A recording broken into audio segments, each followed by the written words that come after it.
Now that we have investigated on Bouddia's case of a triangular field arising in to the conclusion that we need to give importance to areas of planar regions or areas of regions, mostly the lands, without any dispute.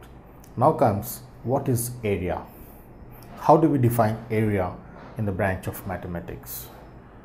So let's see in today's session about area and its mathematical properties. So here comes area. What is an area? So let's see in brief area. Now imagine I have a closed region.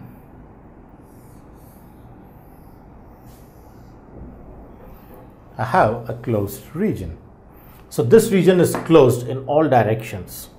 So such a region which is closed in all directions is called a planar region. This is a planar region.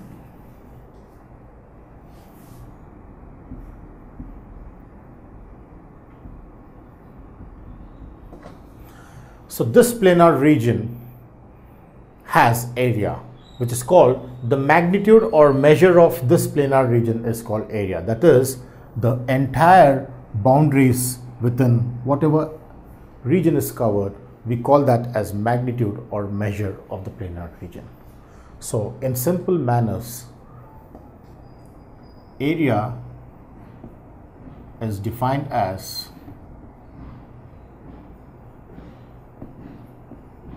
the magnitude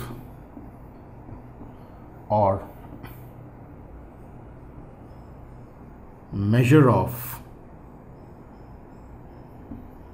the planar region.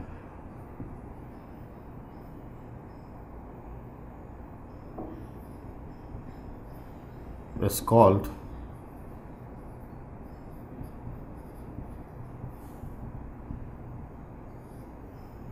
area.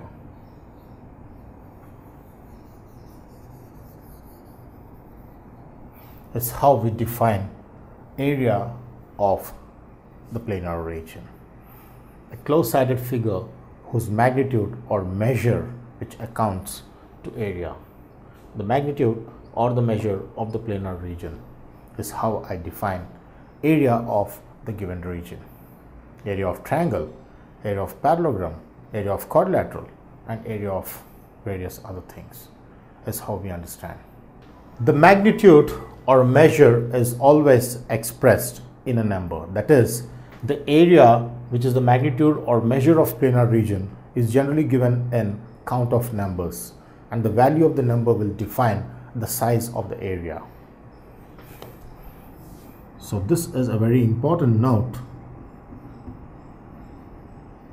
The area is generally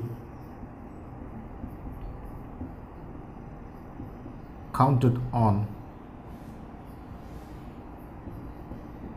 numbers. That is, area equals 3 centimeters square or area equals 15 centimeters square, etc. Now here this implies that if the area is 3 centimeters square and area is 15 centimeters square, that means the second area is bigger than the first area. Is how we estimate the magnitude or measure of the planar region through the value which is assigned to the area. And these are the units given for area. Is how we understand the area connected with the planar region. Now that we have discussed about area connected with planar region, now comes congruency of two figures. If I take two planar regions or two closed figures, let's see what congruency stands. Today's session is about congruency of two figures.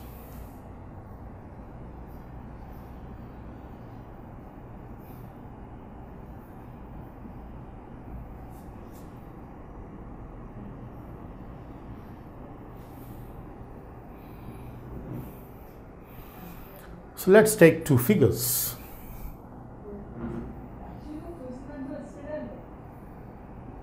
Say I have a figure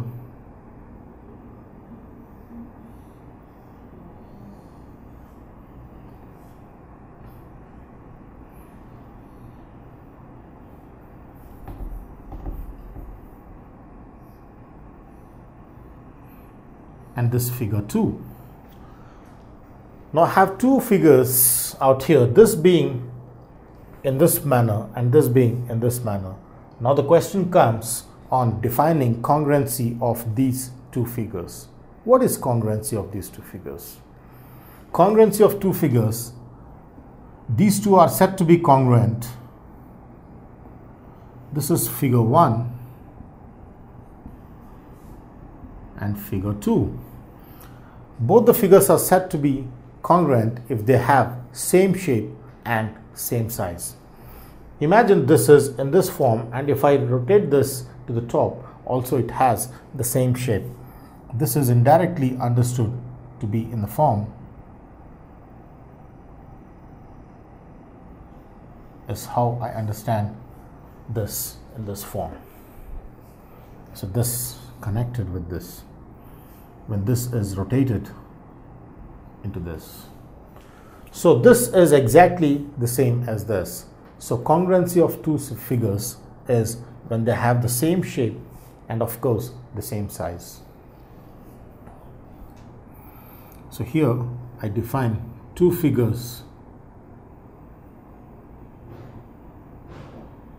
are said to be congruent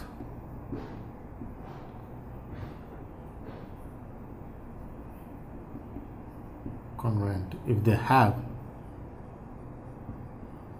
same shape and size. Is how we define the congruency.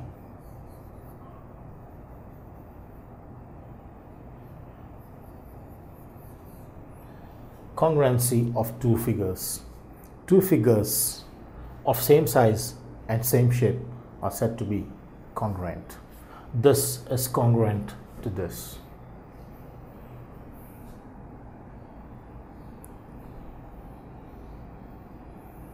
But this is not congruent to this because they are of same shape but they are not of same size. Since not of same size. Since they are not of same size. Therefore, this is being of smaller size and this being of bigger size, though they are of same shape, cannot be congruent. Is how we understand the congruency of two figures connected with same size and equally same shape. If you like this video, please give a thumbs up. Please subscribe to our channel to get more videos on CBSE syllabus.